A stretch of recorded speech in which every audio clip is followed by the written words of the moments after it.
चंदनवन एक विशालकाय जंगल था। जंगल में सभी प्रकार के जानवर रहते थे। जंगल में मोती नाम का एक हाथी भी रहता था। मोती हाथी का शरीर काफी बड़ा था। एक बार चंदनवन में दूसरे वन से घूमते घूमते एक सियार आया। सियार ने जब मोती हाथी को देखा तब उसे देखकर सियार के मुंह में पानी आने लगा।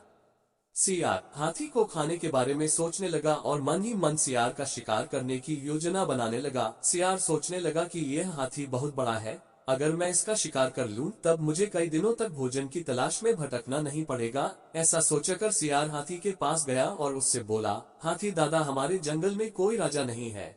हमारे जंगल के सभी जानवर चाहते हैं कि कोई बड़ा और समझदार जानवर हमारे जंगल का राजा बने। आप बड़े और समझदार दोनों हैं, क्या आप हमारे जंगल का राजा बनना पसंद करोगे? सियार की बात सुनकर हाथी खुश हो गया। उसने राजा बनने के लिए हाँ बोल दिया। इस पर सियार ने हाथी को अपने साथ चलने के लिए बोला। हाथी राजा बनने की खुशी में झूमते हुए सियार के साथ जाने के लिए तैयार हो गया। सियार हाथी को ऐसे तालाब में ले गया जिस तालाब में दलदल था। हाथी राजा बनने की खुशी में इतना मस्त था कि वह बिना सोचे तालाब में नहाने उतर गया। जैसे ही हाथी दलदल वाले तालाब में उतरा, हाथी के पैर दलदल में धंसने लगे। उसने सियार से बोला, तुम मुझे कैसे तालाब में ले आई? मेरी मदद करो, मेरे पैर दलदल में धंस गए हैं। हाथी की बात सुनकर सियार जोर जोर से हंसने लगा और हाथी से बोला, मैं तुम्हारा शिकार करना चाहता था, इसलिए मैंने तुमसे राजा बनने की बात का झूठ बोली। अब तुम दलदल में फंसकर मर जाओगे और मैं तुमको अपना भोजन बनाऊंगा।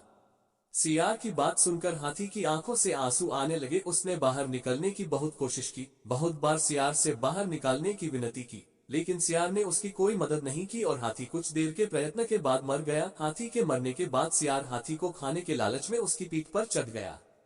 हाथी को खाने के लालच में सियार यह भूल गया कि वह भी हाथी के साथ दलदल में नीचे जाता जा रहा है और अंत में सियार भी हाथी के साथ धीरे धीरे दलदल में धंसकर मर गया। कहानी से शिक्षा। इस कहानी से हमें ये शिक्षा मिलती है कि जो दूसरों के लिए बुरा करता है उसके साथ भी बुरा होता है। इसलिए हमें जीवन में कभी भी किसी के साथ बुरा नहीं करना चाहिए।